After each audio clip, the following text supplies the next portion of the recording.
Hello, my name is Natalie Babich, and in 7th grade I started battling severe depression, but I was not aware of my condition until 2 years later when I went to my doctor and I discussed some of my symptoms with her, and then she diagnosed me, and from then on I started getting treatment.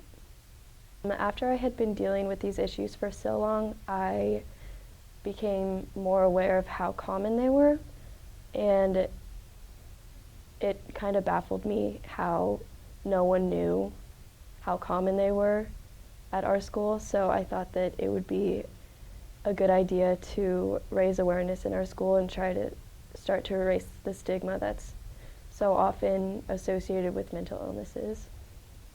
So I just researched through some organizations and found Minding Your Mind, and their main purpose is to erase the stigma that is associated with mental illnesses, so I thought it was perfect for our school.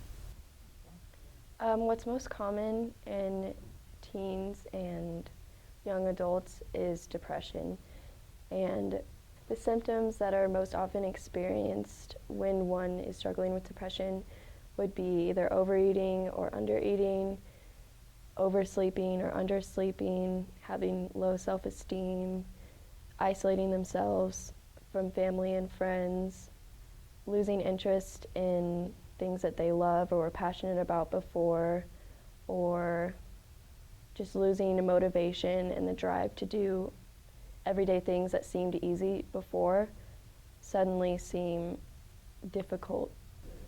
Dealing with depression and anxiety at the same time and dealing with hours of schoolwork and hours of activities every night is really stressful, because on one hand you're freaking out and you feel like you can't breathe because you need to get this work done, and that's anxiety, and then your depression is like, no, I can't, I need to go to bed, I cannot do anything anymore.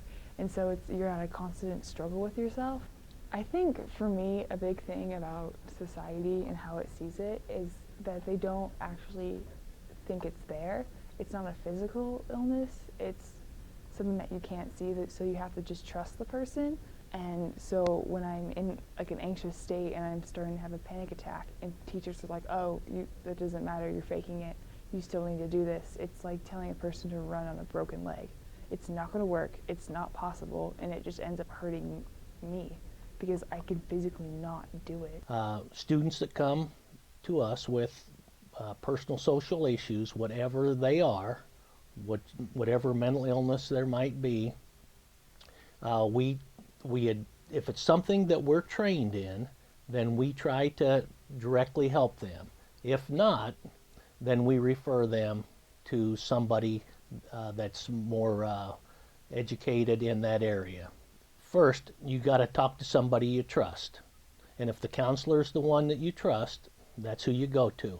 You really want to talk to your parents, but if you know somebody that needs help, that's not seeking help, you need to at least refer them to one of the counselors. Just say, hey, please call in Johnny. We will work with it, and then we'll try to work with him and get him the help that he needs if it's something that we don't have the training here at school for.